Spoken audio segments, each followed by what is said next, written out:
We rarely see ourselves the way God sees us or other people. And control, lie, they all move me away from people. And when I was in that lonely place, man, thoughts in my head of depression and suicide and all these other things that they filled my head. This life isn't worth living. If I have no one I can go share my deepest fears or hurts or hopes with, then why am I here?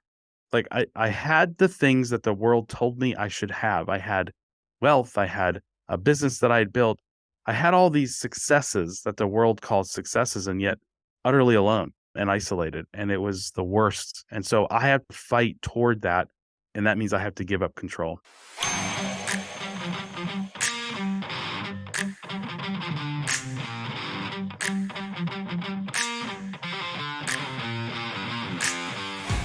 Welcome back to Seek, Go, Create. Got a question for you.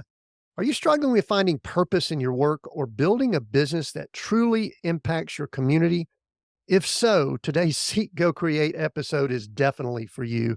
I'm excited to introduce a man who has been there, done that, and he's written about it, literally.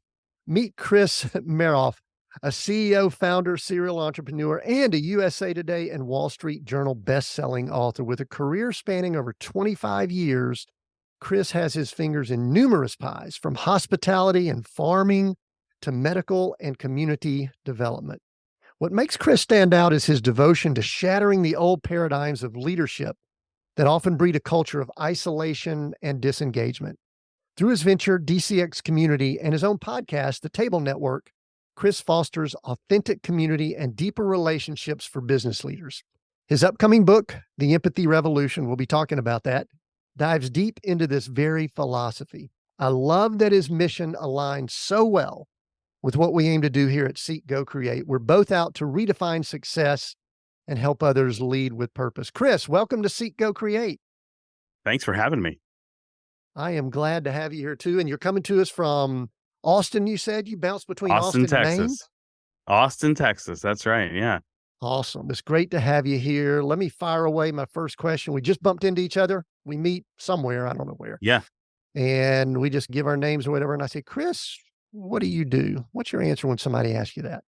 All right. So first of all, it's probably my least favorite question that I get, but it's the most often asked question I get. And man, I've done like a mental gymnastics to try to figure out how to answer this question in a way that's meaningful to who I am and really what God's called me to do, and more importantly, be. So answer your question. Do a lot of different things, like you said, but my focus has been over the last 2 years to really love people. And so I know that's a weird answer, but God has blessed me in so many ways, financially, with family, church, and other aspects of life. And I'm a recovering addict as it relates to running business. And he keeps calling me away from that and toward people. And so what I get to do now is write and speak on this idea of community, this idea of authentic community, and understanding the truth of who we are, really diving into identity, which again goes back to the question, what do you do? A lot of us derive our identity from what we do. I know I did for most of my life and still struggle with it. So now what I do is I really try to rewrite that identity in the hearts and minds of the people that join our community. The reason, and I like your answer at the beginning there, I agree. It's a fairly superficial, repeated question that doesn't mean a lot. And most people, and I think I did that for years too, would answer it with a job title or something like that. So I appreciate that you don't like the question. I really do, because I've probably asked that 200 plus times on this podcast. And I'm getting to where I don't like it, but I like the responses I get from people that think deeper. That's right.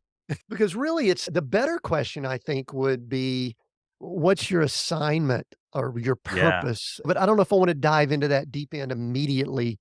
Yeah, don't bail them out.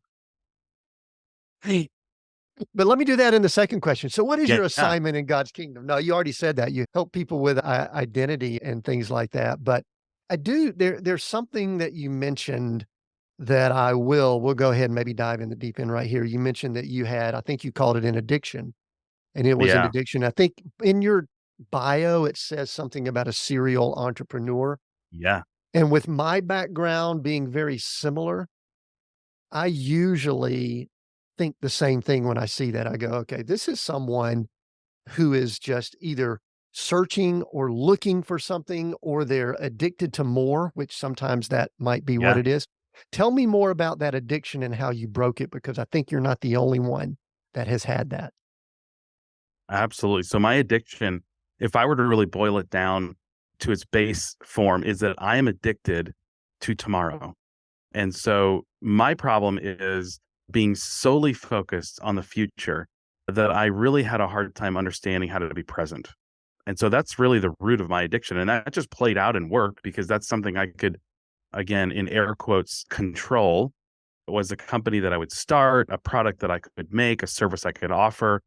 And it was always the next client, always the next conversation. And my employees were invisible in the process unless they really performed, unless they did their job.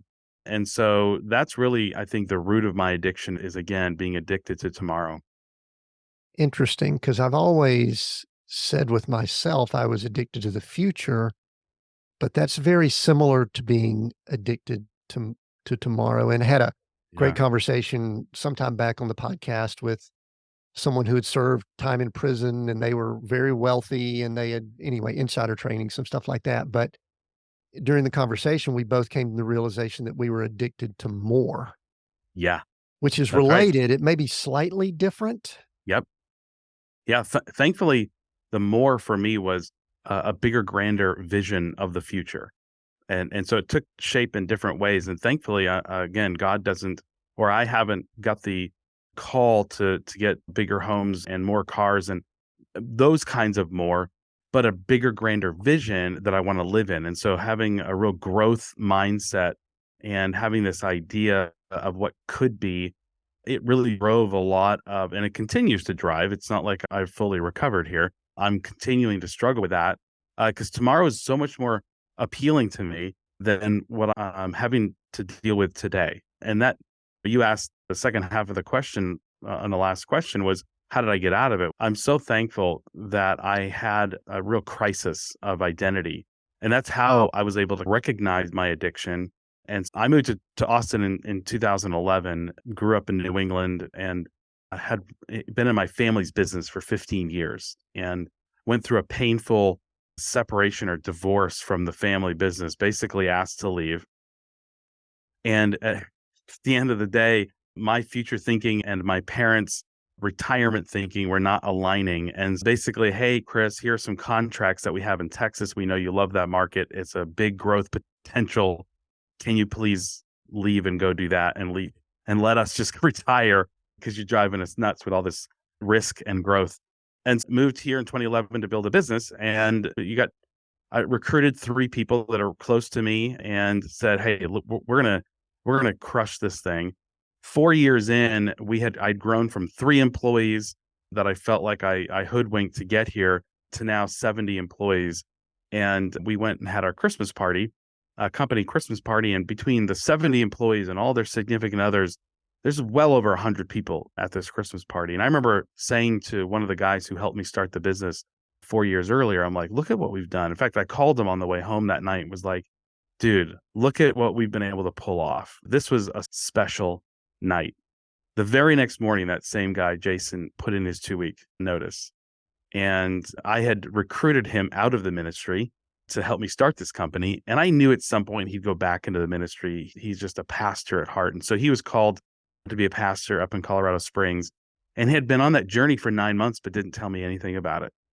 And so I go where I normally go, which is I only feel happy, sad, mad, and I try not to feel any of those things. And so what I do is I convert all of those 3 things right into anger.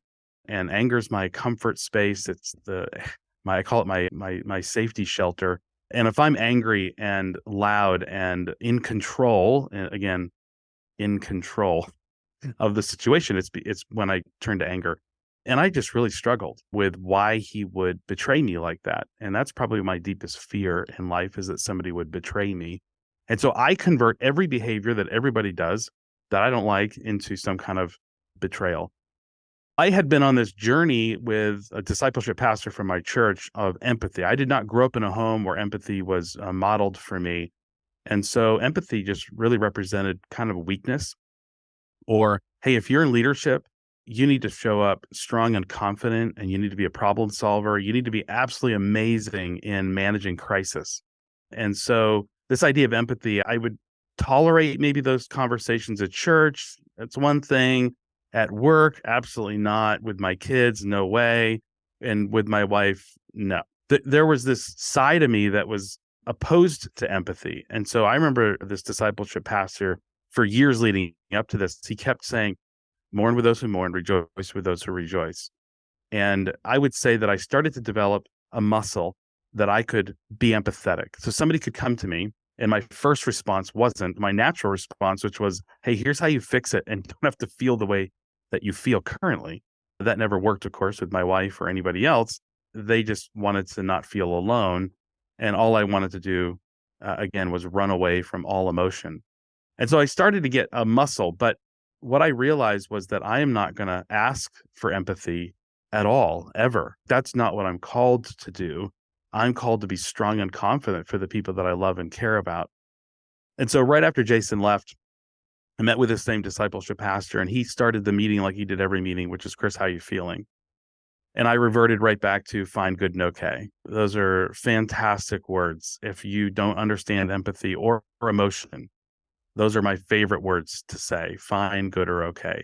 Well, he knew I wasn't fine, good, or okay, kept probing. And by the end of the conversation, he finally looked at me and he goes, Chris, who on this planet would you share, or do you have anybody that you would share your deepest fears or hurts with? And of course, I lied and said, yes, I got my wife, I've got friends I would share that with.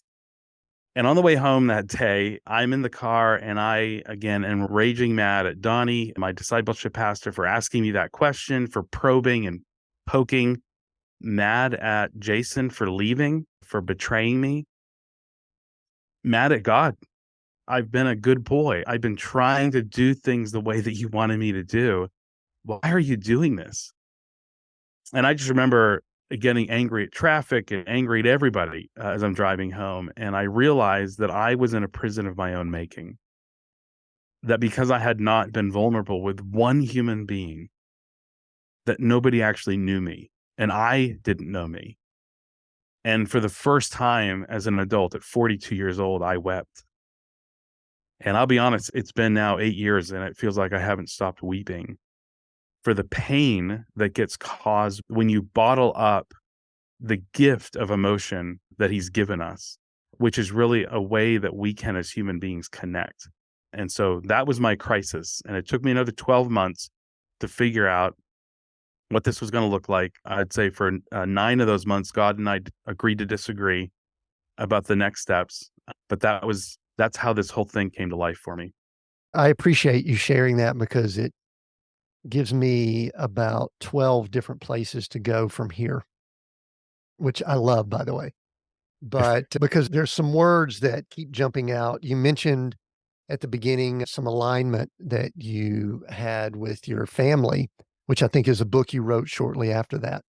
And then that led to Empathy, which is a book we're going to discuss here as we move forward.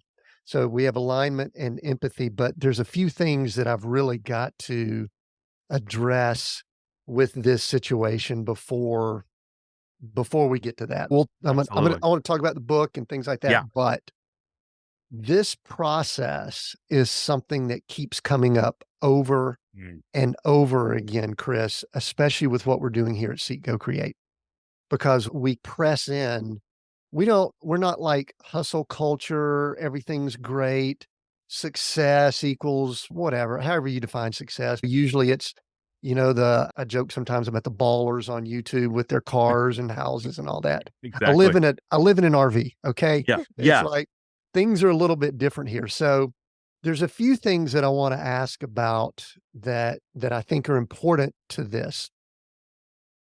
And the first one is the issue with the family and the family business. A lot of people, even people with some spiritual foundation, They think that there should be perfection and holding Mm. hands, singing kumbaya within a family. Obviously, they've never read the Bible. They don't understand family in the Bible, but we won't go Yeah, down that. We'll just talk about air quotes here, family values. Tell me about that because most of the time, and we've interviewed a lot of people that have been in family business. We interview people right. that have consulted family businesses. I was in one up to '08 that was all real estate, and we are patching a lot of things together with Right. all that happened after that. But tell me a little bit more about that because I think that was probably the beginning. You thought things were going awesome. Yeah. You were up in Maine, up there in beautiful country. Yep. And then somewhere along the way, there was this conversation from mom and dad who are supposed to love us. Yeah. They said, leave. Yeah. Tell me more. Yeah. So we started in 96. I was 22 years old, directionless and not really aware of what career meant or what it would look like. They gave me a shot to come in and help them build this business from scratch. So my mom in education her whole life, principal. My dad in technology, worked for Digital Equipment Corporation, and they wanted to start a business together. So we started a business in 96 and we built that business over the stretch of several years, got into multiple states, either with direct to the consumer or in a consulting role. And it had taken me all over the US. So I'd done this in about 17 states by this point. But in 2009, the state of Maine, which was our base of operations, they made a change to the regulations that really harmed our business. And so my parents had stepped away and I was a CEO at that point. But when that crisis happened, they stepped right back in. And I had already been like in a phase of CEO. And for anybody who's gone from a producer to a leader or a manager, you go through this phase of CEO where you're like sitting in your office going, I'm not sure what I'm supposed to be doing. This idea of leading, it was already a complex, elusive idea. Then my parents come back in and it is chaos. There are three CEOs now. And there's this dance that was happening and I love my parent. I claim parent privilege. There are realities about who they were in their faith and how they chose to raise me that I am eternally grateful for. I'm so thankful that I was raised in a home where I was taught that I had intrinsic value and it didn't matter what sports I played, what grades I got, all those other trappings of identity. My parents did not prescribe to that. When I got to the workplace, though, workplace mom and dad are very different than mom and dad at home. And all of a sudden, I get a contract with a school district and I am the greatest person on the planet. Things go wrong in the business, and all of a sudden, my value is gone. And I'm like, what is happening? Like, how is this possible? But over time, I just figured it was my problem. I figured it was my fault. And value as an employee was very elusive. This idea of fulfillment became about production. And it really taught me that if I want to find fulfillment at work, I've got to produce. Fast forward to now, the state of Maine changes the regulations. They step back in. Basically, I'm being told I have no value in my mind. Again, a lie, but the reality of I've got no value. So what do? I don't prayerfully consider how I'm going to show up really well. No, what do? I fight for value. And the way that I fight for value is through conflict. Let me challenge everything you're saying so that we can hopefully find the best idea and then hit one out of the park. But that's not how the other four took it. So it was my mom and dad, and then my two brothers. I'm the middle child. And so my older and my younger, have no they have no risk tolerance whatsoever. My parents getting towards retirement, freaking out about this regulation. And so every single board meeting is 4-on-1. So I'm sitting here thinking about where we're going to go, how we're going to get there. And they're like, nope. And that's really what led to a trip that I took to Arizona to help consult. And I get a call from my dad, and he's like, hey, when you get back, I'd like to go to breakfast. Now, at this point, I am 36 years old, and I have never gone to breakfast with my dad. And I'm like, what is happening? So even though it was miserable, it took me by surprise that they had enough. And I went to breakfast and he's like, okay, Chris, here's the deal. I know you're loving Texas. You love that market. Why don't we sell you the 2 contracts that we have and let you just go you can just go down there and do your own thing. And that way, like, you're not worried about what we're doing here in New England, but you're freed up to. And so I walked away going, "This is awesome. I can't wait to do that." And then it dawned on me, they are just kicking they just don't want me in the family business anymore because I am constantly bucking everything they're saying. So that's how that came about. All right. Couple things related to that. Family business is always interesting and fun and weird at the same time. Sound like there was a foundation of faith within the family, is that Yes. correct? Y'all were There were followers of yep, Christ and all absolutely. that good, okay. But you said that later you went through identity crisis. It sounds to me, and I'm gonna say a couple things and you just respond. Sounds to me like one of the things you did when you went to Austin, you may have said to yourself, "I'll show them." And so part Exactly. of what was driving you was, "I'll show them, dang it, they're gonna see down in Maine and they listen to me."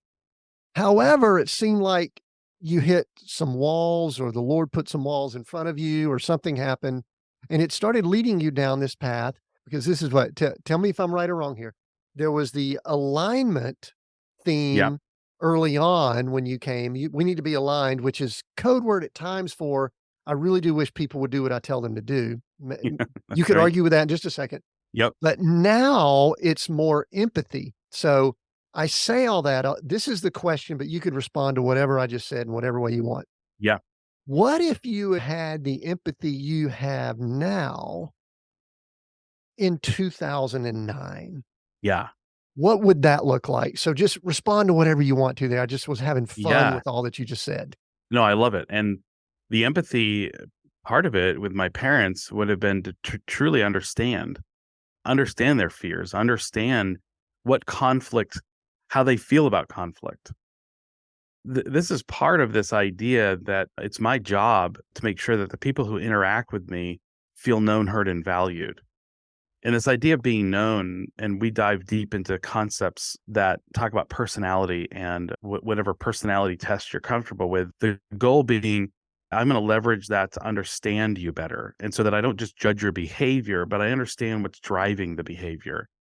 And it takes a lot of intentionality and humility that I wish I had applied back in 2009 so that I could have shown up in a way that would have made it easier for them to step into conflict or step into risk or step into trust, as opposed to just looking at their behavior and thinking, no, no, I don't deserve this. This isn't right. Or why am I having to pay for the fact that they're nervous? Like all of these different me statements, as opposed to empathy, which is about trying to be a humble learner about the person in front of me. And so when I moved to Austin, I was really focused on, okay, well, I'm not going to do that to my employees. Number one, they are going to regret letting me go. A And second, let yeah, me ask one question related to that.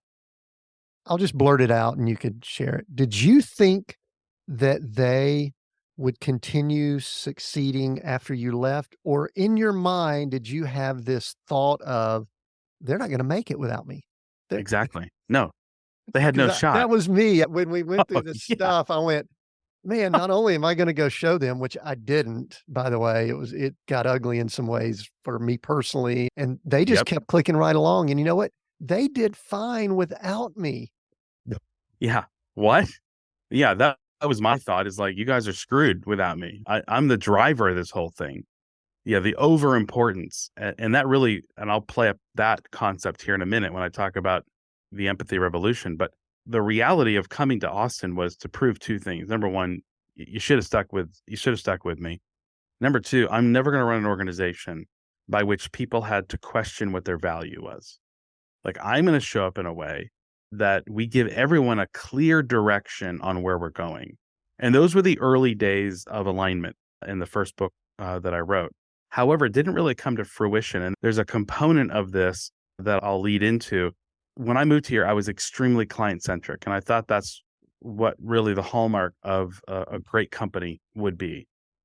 And when I had my moment of crisis, I realized that I had created a lot of success. And so 4 years in, I go from losing $200,000 and having to scramble around to pay bills in my first year to now bringing in well over $6 million a year, 70 employees. From the world's perspective, even from my metrics, crushed it. My parents' company never made more than $4 million a year up in New England, even in all the states we were in. And so my metric was crushed it, proved it, done it. And yet I found myself in that car at the loneliest, most desperate moment in life.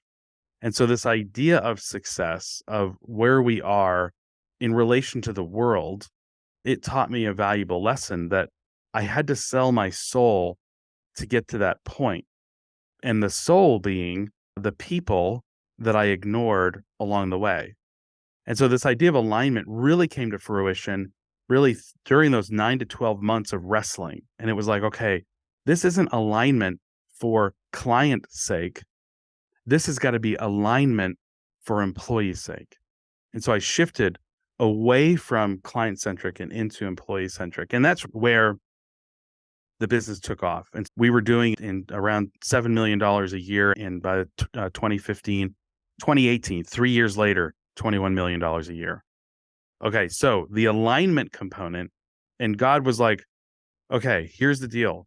You give me your soul in this process, and I will take this to heights that you would have never, ever thought.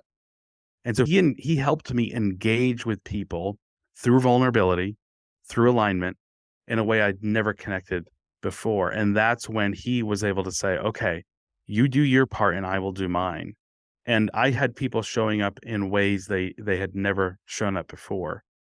And the trade-off had to come down to this is, Chris, are you willing to trade your power for their greatness? Are you willing to work toward unnecessary every single day? Or are you going to keep proving that you have value to your parents 10, 12 years later? I don't know why, but as you were talking, going back to the early part of the story, I kept thinking about the story of Joseph, where he goes to his dad and his brothers, and we know how the story turns out, but he says, "Y'all will all bow to me." And I'm not sure about the people skills of that or anything like that, but we also know that he went through some very challenging times to get to something later that was beneficial. I think he probably learned empathy along the way, don't you That's right. think? We don't have that in scripture, but I believe that he probably did Yep. based on the way he responded later when he saw his brothers. But is that a journey that we have to go on, Chris? I've I been on a think similar so. journey. You've been on a similar journey. And Yeah. I think the answer is, we'll talk about this a while, is get the book so you don't have to go through this stuff, maybe. But is part of the process going through that refining, that redefining that we talk about here is, I'll ask it this way. Are you thankful that you went through all that? Incredibly thankful. I would not trade any of those hardships or hurts, because where I am now is I get to like really investigate people in a way that gives life deep meaning. Emotions are again something I ran from for most of my life, and now I crave them because it means I'm alive. And in feeling and sharing those feelings, articulating those feelings in a way that's incredibly uncomfortable, it really reassures me that I'm loved. And when I share my weakness, when I tell somebody, "Hey, I have no idea what we're doing," or when I say, "I need your help," and they respond really well to support me, to care for me, to empathize with me, it creates such camaraderie. It creates such community, authentic community. And in that, it empowers me to be who I'm called to be. Link that to our faith. Because listen, we could pluck scriptures and we could preach and Yeah, teach on, we could do it on just about anything. We could even pluck a scripture and justify the hard charging, get the job done like we were doing back before we all went through crisis. But tie this together with faith. How does yeah. empathy, the empathy revolution, how does it tie in with faith, and why is it so critical that we get this? Absolutely. That is an awesome question because it really helps understand for me how I'm going to have these kind of conversations going forward. So, an example of that would be this idea of empathy. So, first of all, understanding that empathy requires vulnerability. And so, without vulnerability, without knowing how you feel, I can't empathize with you. And so, it requires you to express a feeling of emotion. And so, there's a bravery there that I just ran away from for most of my life. And so now that I'm in this kind of idea of vulnerability, guess what also happens? I get to share with my wife, with my kids, with my friends, with my coworkers, fears that I have, and for them to not to practice empathy with me and then be able to speak truth to me. Without vulnerability, the truth stays hidden. And so my faith, I boil it down to this: mental health, when you think about that topic in this day and age, poor mental health, I'll say, always stems from lies inside our head. My bad behavior, I can tie it back to a lie I believe in that moment. And so vulnerability exposes those lies to those people in my life. And then they get to be with me. They don't fix it, but they're with me in it. And then I invite them to influence me. I invite their influence to say, okay, this is my fear. Let me get that out there. Let me trust you with this. Now I need the truth instead of these lies. Because in our own heads, we are the loudest liars ever to ourselves. And we live in an echo chamber. And so I don't want friends that aren't going to tell me the truth of who I am or who God is. That's what always results in me missing the mark with my God, is that there hasn't been a sin I've committed that was born out of a truthful thought. It's always out of a lie. And so I need to have community around me in a way that I can feel comfortable exposing those lies through vulnerability so that I can pursue the truth of who I am. So, what are, and I was going to ask, what all did your wife and kids, what did they see differently? But let me ask it this way. What are some tangible things that you could point to that Chris version 2.0 now does versus if you and I had talked in 2009 and you may not even want to have the Yeah. empathy conversation. I bet you wouldn't have even, you and I probably in 2009, empathy would have never even entered into conversation. So just something tangible, a Yeah. situation or something like that, that just looks different or you responded differently. Yeah. I would say that it was, and it's still a challenge. Like it's still something that I So you're don't not like to perfect. do. You haven't perfected Uh, this. Is that what you're saying? no, when that book's done, I will write that one. That's for sure. But yeah, there's a constant level of fear and trust issues that I grapple with. And so for me, in order to feel more comfortable, I had to learn the language of emotion. And so again, happy, sad, mad. All right. So then what does it feel like to feel discouraged instead of sad? What's the difference? I had zero emotional intelligence. And so I would say if you ask my family, what is what an indicator? I think they would say he uses more words than happy, sad, mad. I had to learn the language of emotion. And I learned it not just so that I could express vulnerability, but so that I could empathize. So one of the things I had to do in life, and as I even say it to you, it always horrifies or terrifies me to think about the precipice where I found myself, which was if I truly want to empathize with you, that means that as you express an emotion, my job is to mirror that emotion. If I have no emotional intelligence, no emotional language, I don't know what that means. I remember my wife using a word one time to describe her emotions and looking at her and going, in my head, going, I have no idea what that, I couldn't empathize with you if I wanted to. I have no idea what that would feel like. So God called me to go back and catalog my life. And so I'm still on this journey where I've had to go back in time and I've had to relive these moments where emotion existed, but that I shoved down because I converted it to anger. And then I have to relive that moment again. And in order to find this emotional language so that I could actually empathize with another human, that was the journey that I had to embark on. And I'm still on today. And I don't go back and point to childhood trauma as the excuse for my bad behavior, but I do need to understand what happened. How did it make me feel so that I can have a catalog? I can go back into my filing drawer If you use a word of emotion, I can go find a scenario by which I felt that and just relive it and feel it again. Not understand, not sympathize, but relive it. You mentioned earlier that you were high on the control. You Mm, like to control things, and people that function the way you talked about, that we have this high view of ourselves and all control is very important for the way we are. And I think in some ways it allows us to be successful to a point. that's right. And we're not sure where that point is going to be, that we either go off a cliff or we lose control or whatever. That we don't want to unpack that. But to me, the words control and vulnerability, it's very difficult for those to live in the same body. Yeah. And so people that are wired that way, when all of a sudden we're hearing now in today's culture, where 15 years ago you didn't really hear the word vulnerability, or if it was out there, I never heard it. Let me just say it that way. And I probably would have made fun of it. Yeah, you and I would have Yeah. mocked it, said, "Nah, I've got no need Yeah. for that."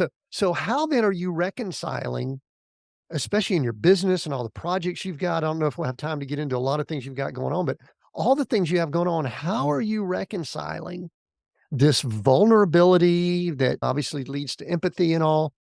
And I am sure there's still that little bit, if not a little bit, a lot of need to control situations, Yeah. things that are going on, maybe family, your kids that are probably close to grown now. Oh, yeah. How do you reconcile that? Give us some wisdom there. So, yeah, the control is never gone, and it's my control, but it's also I don't wanna be controlled, so I struggle. I'm a rule breaker by nature. I don't want people to tell me what I can and can't do, but I recognize now, and this is again in that 9 to 12 months of crisis, I recognize that that control always equals loneliness, and so the loneliness is something that I run away from every day, and I run toward authentic community. I run toward truth is really what I'm running towards because I know God says to think on things that are true. And so it is he didn't say that hoping we memorize scripture necessarily. I think he said it because he knows that our minds are bent towards lies. We tend to believe the worst in everyone else. We tend to think either of ourselves too highly or too lowly. We rarely see ourselves the way God sees us or other people. And control, lie, they all move me away from people. And when I was in that lonely place, man, thoughts in my head of depression and suicide and all these other things that they filled my head. This life isn't worth living. If I have no one I can go share my deepest fears or hurts or hopes with, then why am I here? Like I had the things that the world told me I should have. I had wealth, I had a business that I had built. I had all these successes that the world calls successes and yet utterly alone and isolated. And it was the worst. And so I have to fight toward that. And that means I have to give up control. Which is tough. You mentioned authentic community, and it's interesting. I think we're going through some shifts culturally right now. I think there used to be this thought for people of faith that church was where you go get that authentic community. Yeah. And I want to be careful throwing the quote unquote small C church under the bus here, but I don't think that's been the case for some time. And I think we saw a lot of that when COVID occurred and things like that. But where do people like you and I, like probably listening in, where do we go when we're very control wired, when we're achievement oriented, when, we want to be driving and we want to make impact and, all these words we could throw out here. And Yeah. some of those we may need to rethink also. We may need to Yep. soften that. But where do we go to find that authentic community? That is one part of the question. But then secondly, how do we know what it looks like when we're there, which is a little bit more of an opportunity for you to talk about what is authentic community? Yeah, absolutely. So I would say that the people that are in your sphere of influence right now are the people that you need to seek authentic community with. And so one of the things that I've had to learn on this journey is that there is greatness inside every human being. And the reason I know that is because we were made in his image. And so let's redefine what that looks like. Greatness are the character attributes of my God. And when it says that we're created in his image, it wasn't in the image of a man, it was in the image of his character. And that exists inside every human being. And for the longest time, and I'm embarrassed to say it, it's not the person I want to be. But man, for the most of my life, I thought most of the people on this planet are really stupid. And I literally put a number to it. I'd be like 85% at least are dumb. In fact, 15% of us will always sell the 85% something. That was my entrepreneurial brain. Okay. I'm embarrassed by that, but that's how I thought. And so I went through most of my life looking at human beings as less than because they didn't have the same ambition, the same drive, the same focus, the same calm in crisis, the same critical thinking, the same problem solving. And so I thought, nah. But now that God's got a hold of my heart, my image it's stamped inside every single human being. We ask it this way. If you think of the most productive human being on the planet, a lot of people would say like Elon Musk. And we lean into this idea. Okay, fine, let's use that. Okay, whatever is inside of Elon that makes him the most productive is inside you. There is no difference. And so it's my job as a leader is to find that greatness inside my authentic community, call it out, celebrate it, and then ask them to join me on this journey. We're in this process right now of about to roll out a conference, our big conference here in Austin. And the whole idea is that we're calling people into the arena. So Teddy Roosevelt's speech, The Man in the Arena, and it talks about daring greatly. Guess what? Believing the best in my community, in my authentic community, and really calling out their greatness, trading my power for their greatness is daring greatly when you have my mentality, which is again, I will get it done. I have the determination, the willpower. I move at the speed of light. I have great vision. I have all these things that I want to celebrate and talk about. And I've got to let all that go. And I've got to rely on this community. And the only way I can do that is by recognizing their greatness, trading my power, my ownership, my authority, so that they can feel like they can be Elon Musk. They can be me. They can be whoever they idolize. That's our job as leaders. And then when we do that, we then call them into conflict. I love Pat Lencioni and his books. And in the 5 dysfunctions of a team, he talks about the first thing is to establish trust. That's really leaning into the greatness of others, which then gives permission for the next dysfunction or the next call out of dysfunction, which is to now have positive conflict. And through that is how I've been able to duplicate my efforts. I realized that I was the glass ceiling in my company because I did it all. But as soon as I saw the greatness in others, I did as little as I could. And next thing I know, I've got 30 people instead of 1 that took my company to the next level. So one thing that's interesting for me, I love this conversation because I don't want to say it's like therapy for me because people with our personalities aren't super excited about therapy, but That's right. probably means maybe we need something like that Yeah, usually. that's right. For some reason, the Lord has had me recently really meditating on the concept of eternity. And he says it's really one of the reasons why I struggle with time and Mm, that future, in that I have this thought that my time here is so limited and that's it. And he says, listen, very few people understand eternity anyway, but that he's gives me grace there. But Chris, what's fascinating about it is this. I really do believe that he's given me some glimpses into, we'll call it the 85% that you just brought up. mm, That when we step into this other realm that's outside of this cool world we're in, where maybe you're a big shot and maybe I'm a big shot, or we're really not. I'm just joking. You know what I mean by that. Some of those 85%, we're going to find out that they're a huge deal. yeah, And we're going to go, what? And so that has helped me yeah, try to be more empathetic to, you know what? I think we're doing some things that the world says, yeah, y'all are pretty cool. Y'all are on a podcast and I'll look on YouTube and Chris has these companies and you do this, Tim, and all that. But I hate to say it's dung. I really do hate to go that route. but it may not be as big of a deal eternally as we think it is. What are your thoughts on that? You're absolutely right. And that's where this idea of really allowing people that you come in contact with to feel known, heard, and valued, the reality is that they get to be known by you. If our job description as a leader is to know these people and we understand now the greatness that exists inside of them and celebrate that even more, our greatness. It doesn't say that we're not great. Again, we still have intrinsic value based on being created in his image as well. But instead of us calling it out and calling attention to it, create an authentic community where they're calling it out. There's nothing greater to me than when one of my employees believes me for the first time, believes me that there's greatness inside of them. And they want to do the comparison game all the time. They want to compare themselves to more successful versions of themselves, is really what they're doing. And it's like, well, wait a minute. This is you today. Who knows what you're going to be tomorrow?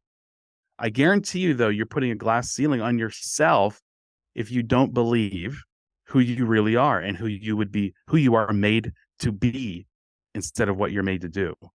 And so we just try to unlock. There's a guy that's worked with me for many years, and he's always thought of himself as like less than, because his greatest gift in the workplace is kindness. Dude, I would give anything to be thought of off the top as being a kind person. I would give anything for that. And you can ask anybody to do anything and they automatically give you a pass because they think they know you're kind.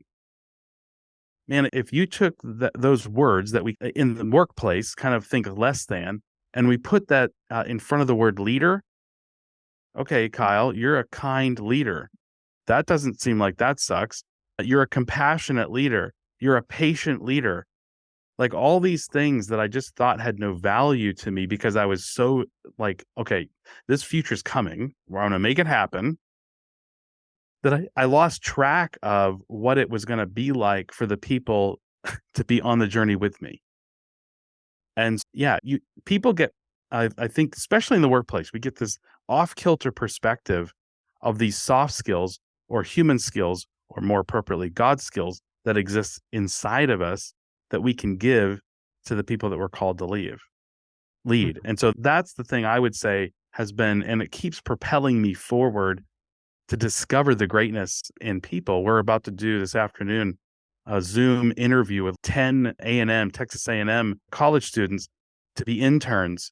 And I sit there and I watch these faces and I'm thinking to myself, this is like a kid in a candy store as it relates to like, these are bright-eyed human beings that have yet to fully discover the greatness. And I hope I get to be a part of that journey.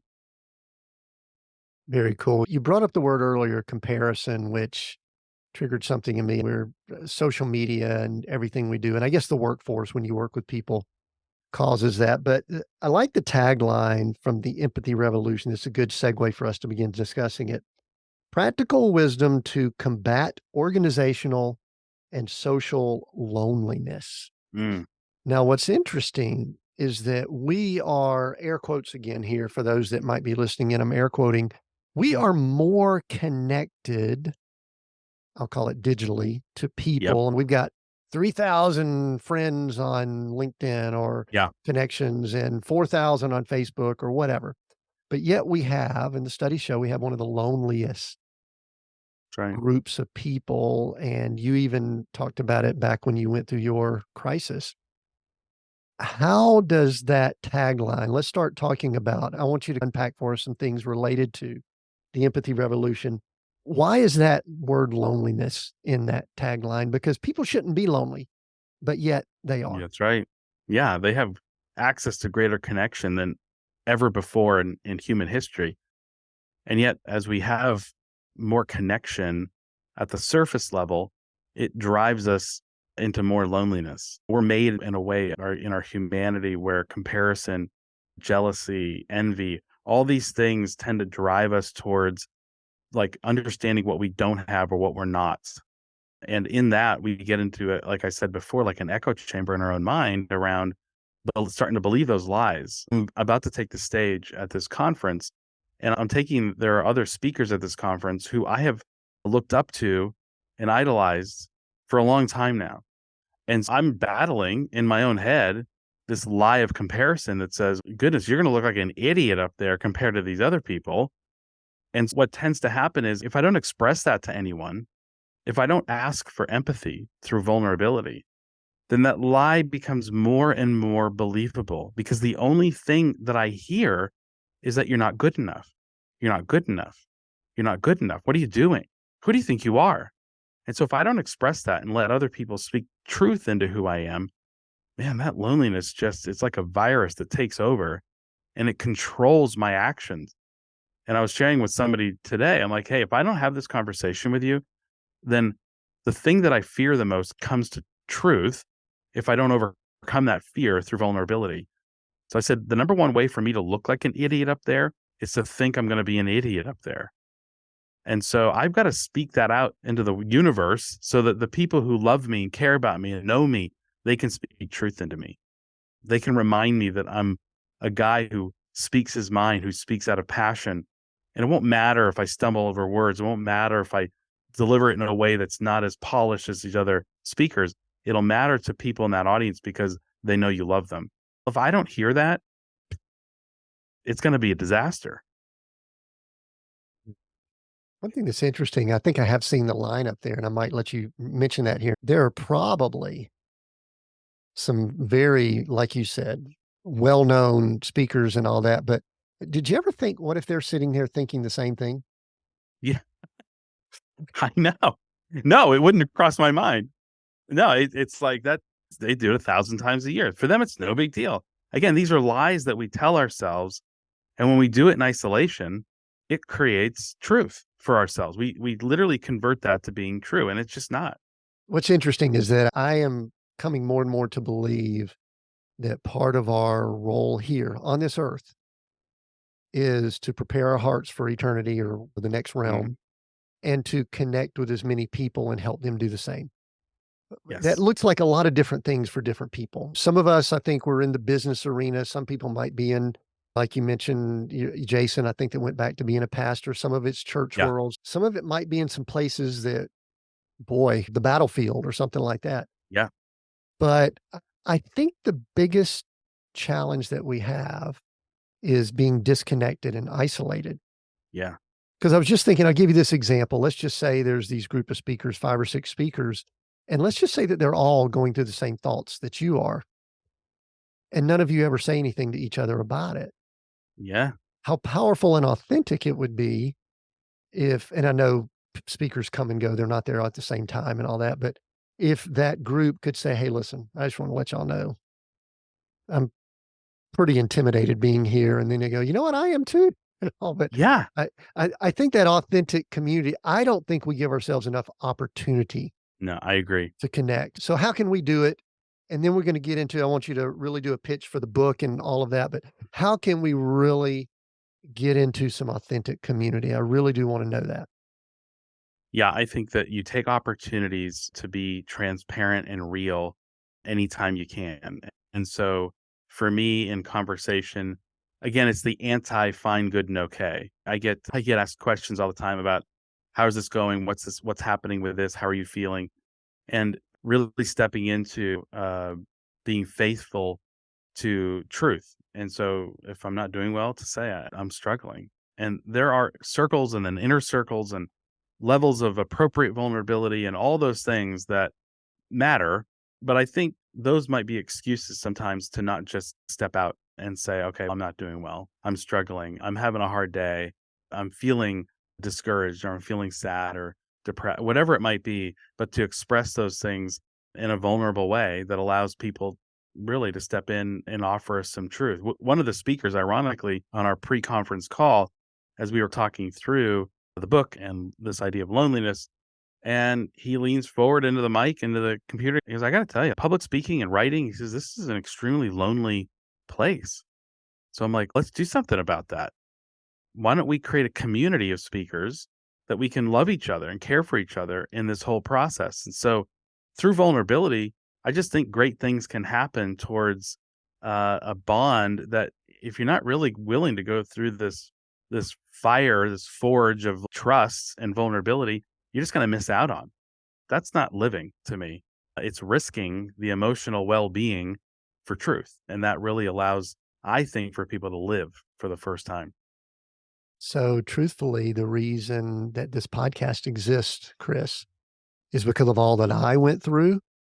And I realized that I wanted to have conversations. There's a reason this Yeah. isn't a 20-minute podcast, also. I can't have this depth. And so I get somebody like you here for an hour that we get to go deeper. And that's part of the connection. And then what I like to do is I'll follow up with in a month or so and say, "Hey, Chris, how are you doing? What's going on?" It's just, I'm trying also to Yeah. do that. Yeah. Tell it tell us about the empathy revolution, how it came to be Yeah. and all of that, and then I've got a couple other questions before we wrap up, but go ahead and tell us Absolutely. why that's so important. This has been, like I said, almost a therapy session for me because I feel like I'm looking in the mirror as I'm talking to Yeah. you. So, empathy revolution. Yeah, the book itself had 3 different iterations. I think I started and stopped writing this book 3 different times and went down several paths. This, where it ended, was a memoir or a journal of my leadership journey, and it's literally what I didn't wanna do is to, again, be vulnerable and expose the hurts and what really brought about a lot of the change in who I am and what this means to be a leader and really redefining leadership. And so the first and foremost, I really wanted to allow people to understand maybe a different version of leadership than the one I grew up thinking was the only way, which is again, strong, confident problem solver, amazing in crisis, and really convert that to focus on loving and serving people toward their fulfillment.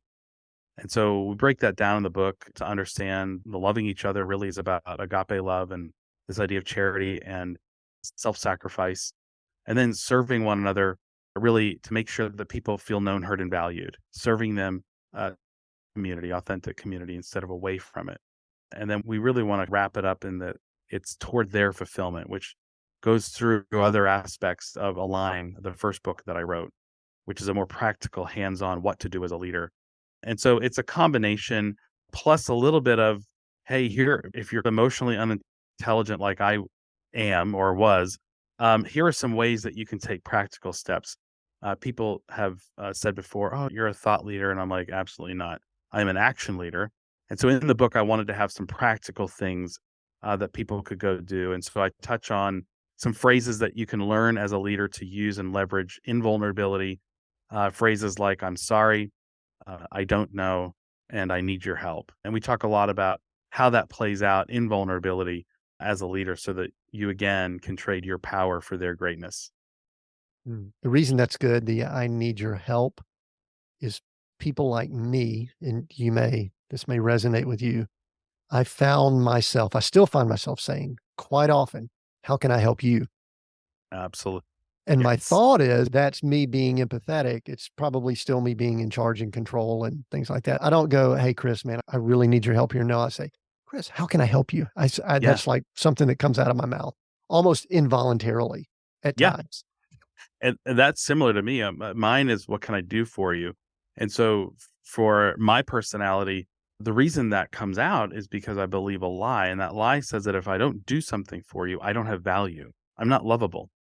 And so I'm going to do something for you. And so when I stop doing things for my kids as they're adult kids now, it's, oh, do they love me? Am I worth loving now that I'm not doing things for them on a daily basis? And that's one of those lies as a kid. It just keeps regurgitating itself over and over again, saying, no, dude, if you're not doing something for somebody, like you're not, you alone, just on your own, are not lovable. And so you got to do something. And so it's really hard for me to say, I need your help.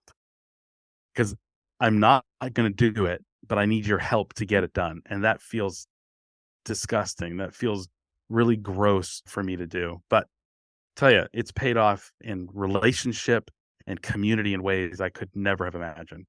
Yeah, that's beautiful. I started this off with what you do, but you've got a lot of things going on. Can you just real quickly, we've only got a couple minutes here, Yeah, tell me some stuff that you've got happening.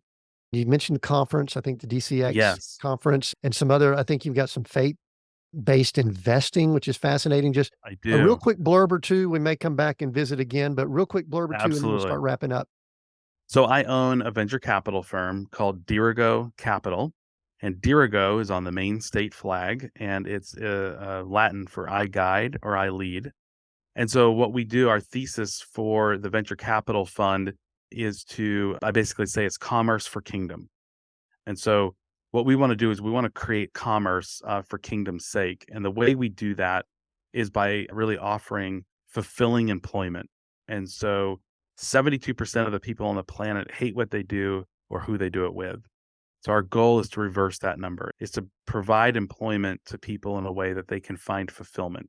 And really think of fulfillment as the opposite of regret, so that they don't regret their time at work at the end of the day, month, or year, or career, but that they have the mindset of, man, I didn't feel like I had to work a day in my life. That's really what we're trying to do through employing the community. The way we put that to work, or one of the ways we put that to work, is we work with a little town up in Maine that is the poorest town in the state. It is top 20 poorest towns in the United States. And our goal is to double the full-time employment and to raise the median income by about 50% over the next 10 years. We're 2 years in, and we've already added about 8% of the jobs to that market. And so that's what the fund is really focused on. But then the fund gets all into, we've got medical hospitality. We're in a bunch of different actual businesses that we're involved with. But I'm semi-retired, so I don't really run that fund anymore. I really now spend all my time in this thing called DCX Community, which is really focused as a parachurch organization in the city of Austin, where we can teach what leadership is, come alongside leaders who are willing to accept the challenge, love them, give them community in a way that empowers them to show up really well in employee-centric companies, organizations, teams, you name it. So that's what we get to do now. We do that through a podcast and a networking lunch that we put together all over the city, and then the conference, DCX conference, which is coming up very soon. Very cool. All right. I think at the time of recording, the book has not been released. We're recording this in Right. early October. I don't even know what day it is. But tell us where and when the book will be available. I think by the time this episode releases, it may have been available. So give us that detail. And then I've got one more Yes, question and then we're done. absolutely. The book is released as of October 17th, and then the audiobook version will be released soon thereafter, probably about a month later. And then best way to connect to me or the book is going to be, of course, Amazon, but then chrismeroff.com. Okay. Very good. Spell that for us so people have that on the audible part of this. Absolutely. It's CHRISMEROFF as in Frank.com. Perfect. Thank you. And I'm looking forward to checking that out. And I think it's something that a lot of us need. We are Seek, Go, Create here, Chris. And I'm going to let you choose one of those words that means more currently over the other two. Seek, Go, or Create. Which one do you choose and why? Go. Go. And again, this goes back to me living in the future and doing. I like to get my hands dirty. I like to go and be a part of what's going on. Chris, thank you. Man, I've loved this conversation. Chris Meroff has joined us. Make sure you get the book, The Empathy Revolution. That should be out by the time you're listening to this, and check out some of the other things he's doing. I know I'm going to. In fact, I'd love to have about another 1 hour conversation to talk about some of these other items. I appreciate you listening in here. I appreciate Chris being here. We have new episodes every Monday here at Seek Go Create. Until next time, continue being all that you were created to be.